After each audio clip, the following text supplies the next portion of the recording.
ल तपाईहरु सबजनालाई फेरि पनि नमस्कार है।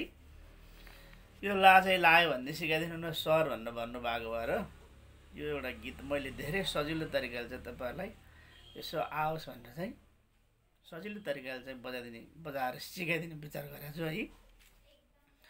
यो ओरिजिनल स्केल चाहिँ 2/4 बिट ई स्केलमा छ, तर अहिले तपाईहरुलाई मैले सी बाट गरिरहेको छु है, सी बाट गरिरहेको छु। तर तपाईहरुसँग जुनसुकै बाँसुरी होस् यो आकार अलिअलि ल्याएर सिक्नलाई केही फरक पर्दैन। अब भोलि पर्सि प्रोफेसनल तरिकाले बजाउन जाँदा चाहिँ अलि विचार गर्नुपर्छ। अहिले चाहिँ हामीलाई त्यति भए पुग्छ।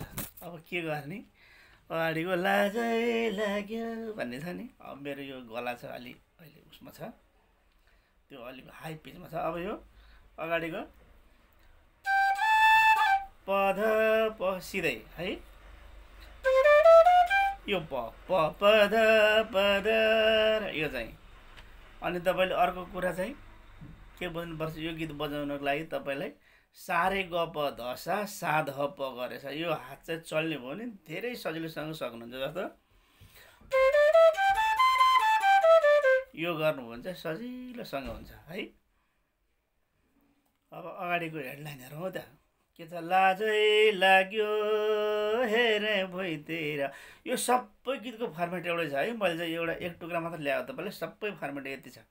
यो लाजै लाग्यो हेरे भुइँतिर भन्नु पर्यो नि, पद पद सा सा ध प गरे यति छ, पद पद सा सा ध प गरे। अब यो आँखैको निशाना ठ्याक्कै मैतिर भन्दा चाहिँ सारे सारे रे ग गरे रे सा सा।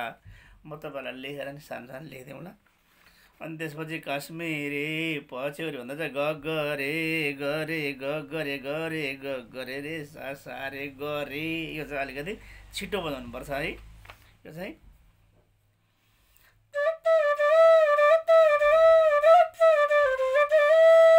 यति ग, यसमा भएको नोट चाहिँ ग गरे ग गरे ग गरे गरे ग गरे रे सा सा रे गरे।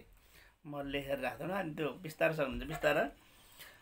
जिब्रो चाहिँ खुब एक्टिभेट हुनुपर्छ। यसमा तपाईहरुको जिब्रो एक्टिभेट हो भने चाहिँ यो गीत चाहिँ फेरि लाटो हुन्छ है। यसरी यो भित्र जिब्रो चाहिँ थु थु थु थु थु थु थु थु थु थु थु थु थु थु थु थु थु यो हुनुपर्छ, नत्र त गीत बज्दैन। त्यो सिधा फु फु गरेर बजाएर औलाको पाराले बजाउनु लाटो हुन्छ।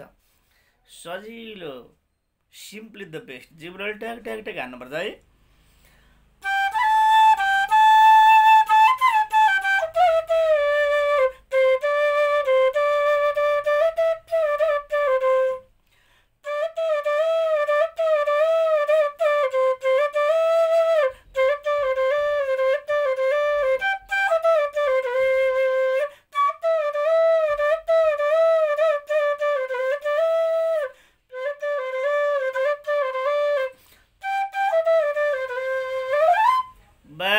ल यति भयो नि त बालो भयो।